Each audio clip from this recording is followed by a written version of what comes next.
Hey friends, welcome to my channel, or welcome back.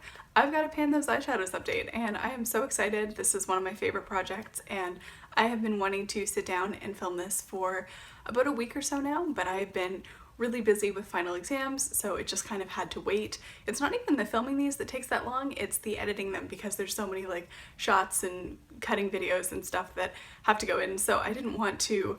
I knew if I filmed it I would want to start editing it, and that was not the most productive use of my time, but all of my at least synchronous exams are out of the way and I just have one more take home to finish and a paper. So if you are not familiar with how Pan Those Eyeshadows works, it's basically randomizing a palette or a shade in your collection and coming up with 5 and rotating through them until you hit either a number goal or pan. For me, I'm doing a lot of, I think, number goals because a lot of my palettes are newer, so I'm not necessarily trying to hit pan on everything, I'm just sort of trying to rotate through. I will insert a photo on the screen of what my quint or color story was looking like for last month. I was really excited. It was very, very cohesive and I've had so much fun playing with it, but I am going to be rolling one shade out and drawing a new one in, so I'm really excited about that. Okay, so let's start off with my least used shade, and so this was my Angels from the Carly Bible palette. This was basically brand new when I rolled it in. I think the first time that I'd ever touched this was when I swatched it as part of my color story for last month, and I have only used this 3 times. I think there were a couple reasons that I haven't used this as much this month. The main thing was that it looked a little bit, it swatched a little bit more gold, and it definitely is a gold, but I didn't notice how sort of greenish the undertones were until I put it on my eyes, so I found that it didn't quite work as well with the rest of the quintet. It's also a very flaky kind of formula. It's not quite the same, but it's in a similar vein to some of the shadows in the Norvina palette, so I find this definitely needed a glitter glue to help stick to my eyelids, and if you've been around for a bit, I have been sort of on the hunt for a glitter glue. NYX is the only drugstore brand that makes a glitter glue, and one of our drugstore chains doesn't seem to carry it, so I did finally manage to track down a glitter glue, so I think that that'll make it a lot easier to get some use out of this one over the coming few months, now that it's a little bit easier to put on my eyelids and have it actually stay there. So yeah, so this was basically untouched when I rolled it in, and now it looks like this. As you can see, like a very slight dip, but nothing crazy. So I'm just gonna keep on working on this, and like I said, now that I have the glitter glue, I think it'll be a lot easier to use. Okay, so next up was from the Natasha Denona Sunrise palette, and it was Citrine, which is a bright sunny yellow color, and this was basically brand new when I rolled it in. I think I'd used it twice, and I have used it 6 times since the last update for 13 uses total. So I think you can actually see a little bit of a change in this. I do notice more of a dip forming in it. These are fairly deep pans, so I think that it is pretty likely. I'm not trying to pan this one, I'm just trying to use it 30 times and roll it out. So I think it's still going to take a few more months before I get there, but this is a great color, especially now that it's starting to warm up and get a little bit sunnier and nicer out. So I think I will get more use out of this over the next little while. So next up is from the same palette. It's from the Natasha Denona Sunrise, and it was the shade Aster, which is a really gorgeous purple to blue duochrome. And this is one that I was super excited to roll in last month, and I've used it 11 times. I found that it was pretty on its own, but having a glitter glue really transformed it, and it didn't sort of lose its duochrominess over the course of the day. I noticed when I was using it on just a regular primer, it was really pretty, but I did end up with a little bit of glitter fallout, and it sort of lost the wet looking and the wet look and the blue reflect, whereas over a glitter glue it is incredible, and because of that I've been reaching for it. I think I've worn it like 3 or 4 times in the last week just because I was really enjoying using it so much. So I definitely have more of a dip. This did have a little bit of a dip in it when I rolled it in, and it now looks like this. So I'm very close to pan. But I'm not quite there yet, but I'm more than happy to have this stay in for another round. And so my next 2 are tied for the number of times that I've used them this month. So the first one is going to be Mean Streak, which is from the Melt Cheese and Parties palette, and it is a matte deep plum kind of color. This is really, really beautiful. It is very dark, and I find that I haven't been using it as much as a crease shade or on the lid. I've mostly been using this as an eyeliner or as a lower lash line, but I have really enjoyed using it, and it worked really, really well with Aster. So I have used this 14 times.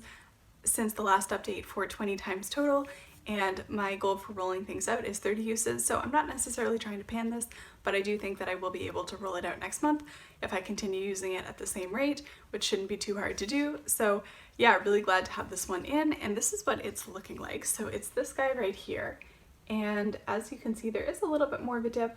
I've mainly been going in with a liner brush or a really fine pencil brush and using it that way, so there is a little bit more of a dip going. So yeah, I don't think I'll see pan on this, but I'm just happy that it's made its way into here because I love this palette, and it again is very seasonally appropriate. And then for most used, and well, actually this is tied for 14 uses, but I am going to be rolling this out because I have hit my 30 use goal, and that is the shade of Morgan from the Natasha Denona Sunrise. So this is the last of my original quint, and I am really looking forward to just rolling it out for a bit. I was considering maybe keeping it in for a little longer, but I do know that I'm probably going to be reaching for this palette all the time during the summer, and I just don't want to get sick of this sort of color, so I did decide to roll it out and give it a break for now, but I'm sure that you will see me in this palette all the time in a couple of months. So this was used 14 times, and it's this sort of peachy shade right here. There is a little bit of a dip.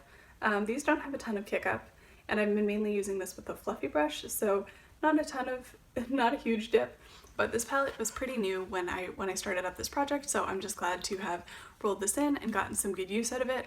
I really love peachy shades on myself. I find that it's one of the most flattering colors on my skin tone, so I have definitely enjoyed using this a lot, and it's worked really, really well with Aster and Mean Streak and also Citrine too, so it's been a lot of fun to use, but we are going to be rolling this out. So since I only have one rollout, I went ahead and used the random number generator to pick out my next shade, and I will insert the screen cap of the number that I pulled, but it is number 31, and it is from, actually, it's also from the She's and Parties. So I'm stoked about this because it is going to work so well with Mean Streak and also Aster, since Aster is going to be hanging around for another month or so.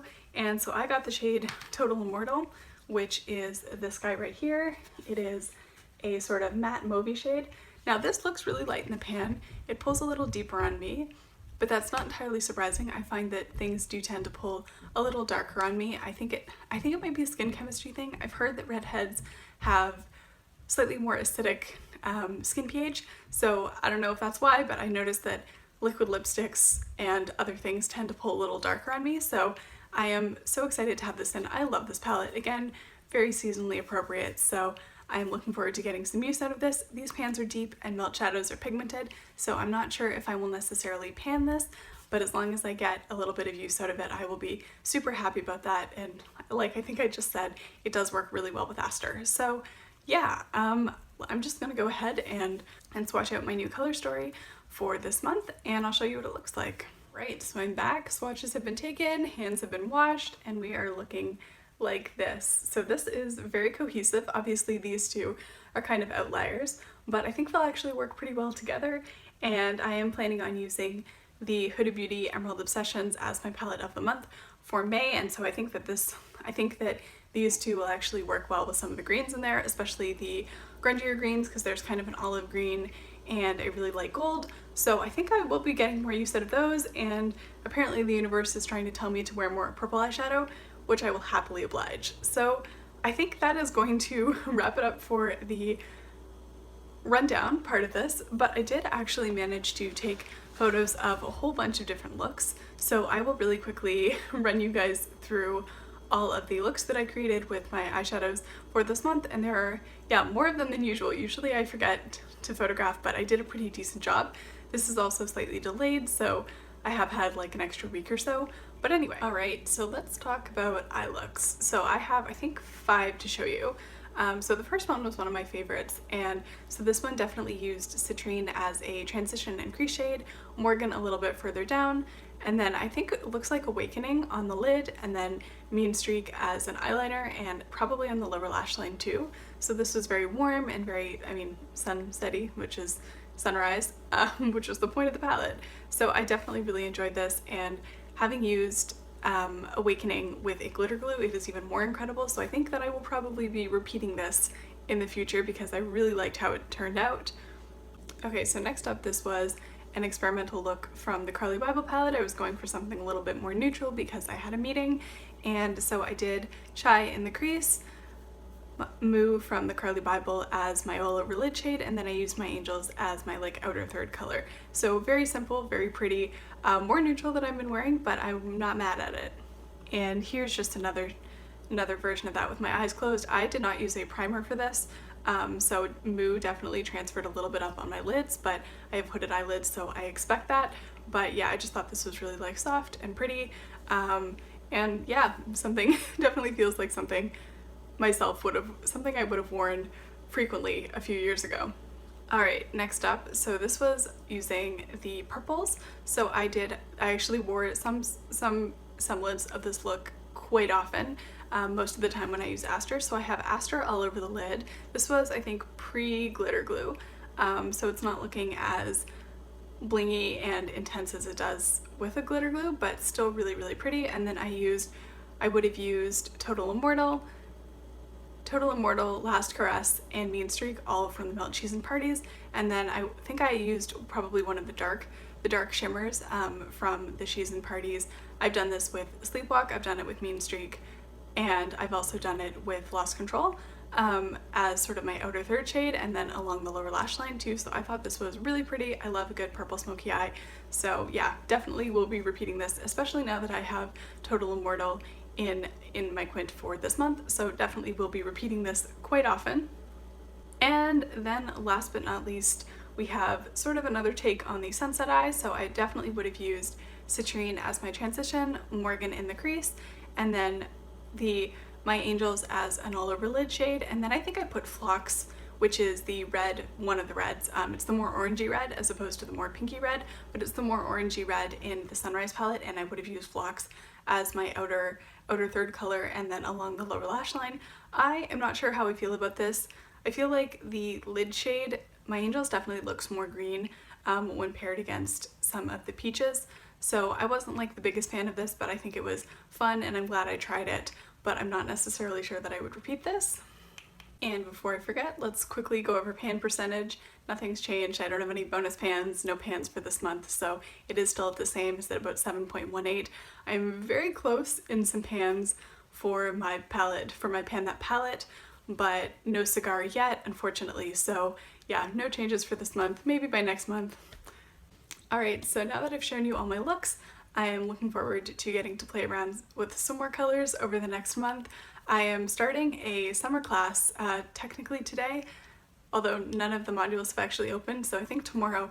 And that is pretty much entirely asynchronous, so I think I'm going to be playing around a lot more with color. I think I've been definitely going a lot more neutral focused over the last month or so because I've had a lot of presentations and meetings and stuff, and I generally try to tone it down a little bit for those just to be, I guess, appropriate or whatever. And then the playtime happens in my days off. So I am looking forward to having a little bit more free reign to get a little bit more creative now that I'm asynchronous for the next couple of months. So yeah, it's nice to be back filming. I have missed it. I have missed you guys. I know my last few videos have been a little bit different and maybe a little bit more boring, but I should be back soonish. I have a whole bunch of ideas and things to film, project pan updates and otherwise. So if you like my content, I upload new videos every Tuesdays and sometimes on Saturdays, and it would be super cool if you would consider liking and possibly hitting that subscribe button, and hopefully I will catch you in the next one. Bye!